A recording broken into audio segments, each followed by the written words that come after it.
Tony Haile next to me, originally the founder of Chartbeat, a measurement platform for all kind of website publishers, or especially publishers, news publishers. But now you founded a new platform called Scroll, which is more like a micropayment service, right? Well, it's more like a kind of Netflix in some ways. You pay one price, $5 a month, and then whenever you go to one of the premium media sites, you get a clean, fast, ad-free experience.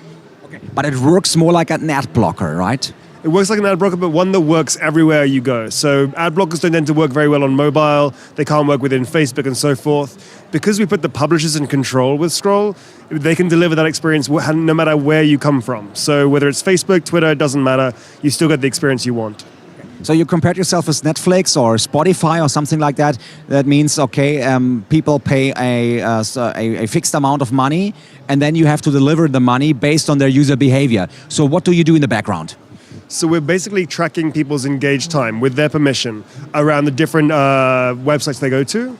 And then based upon the amount of time they spend on those websites, we're distributing the money. And what we found with that is with that model, we can always beat the amount of money that publisher would have made if they'd been serving ads to that consumer. So publishers get more money and the users get a better experience.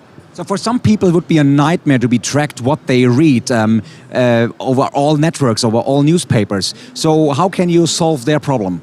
So for those people, this is always done with explicit consent from that user. It's their data and they control it. They can delete it whenever they want to, they can do whatever they want. This is a way of putting the user in control of their data versus it being sold to someone else who they don't even know.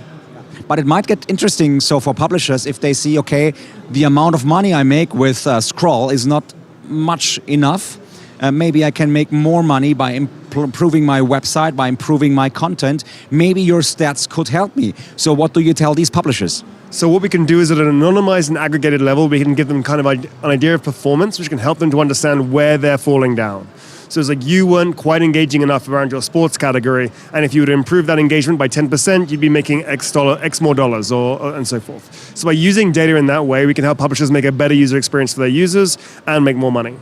If I would be one of your publishers and I have a very, very, very great website, so my website is performing much better than the website of another publisher, would you take my website as a consulting example for another publisher to say, if you would clone the experience at Michael's website, you would perform better? I think what would happen is if you cloned the experience, everyone would perform worse in general. What we can say is there are some things about your website that will be good and people can learn from, just as they learn from a range of other places. And the more people can do that, the more money they all make. And this is the key thing for us, is like trying to connect user experience and revenue so they're related versus right now they're in conflict with each other. Okay. So what is the chicken and egg situation for you? So do you need first the publishers, they implement your business model to their website as a kind of a subscription field where they can subscribe to the magazine ad-free? Or is it first getting a user base, big user base, and then going to the publishers? So we've chosen, both pathways are equally hard. We've chosen the path where we work with the publishers beforehand, get all the deals done, make sure the economics work out for them, and then go to launch for consumers. The other way you can do that is, of course, going at the unsanctioned, get a bunch of consumers and use them as leverage against publishers. I feel like people who do that have never met a publisher. Okay, but there's a competition in that because many publishers have their own paywalls. And I think the price they charge me as a reader, or as a user, is much higher than $5 a month. Sure.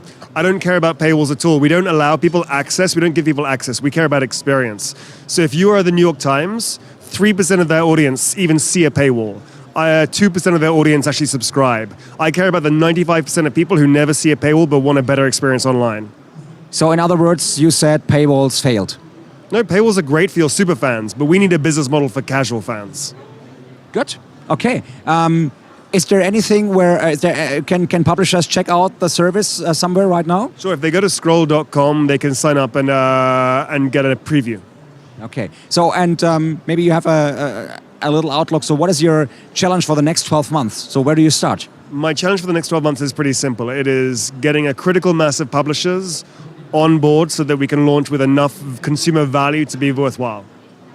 And how much money will a publisher make monthly with your service? They should see about a 40% lift at least over what they're making from advertising from that particular user. Okay, that's a number. Okay, thanks for being here, Tony.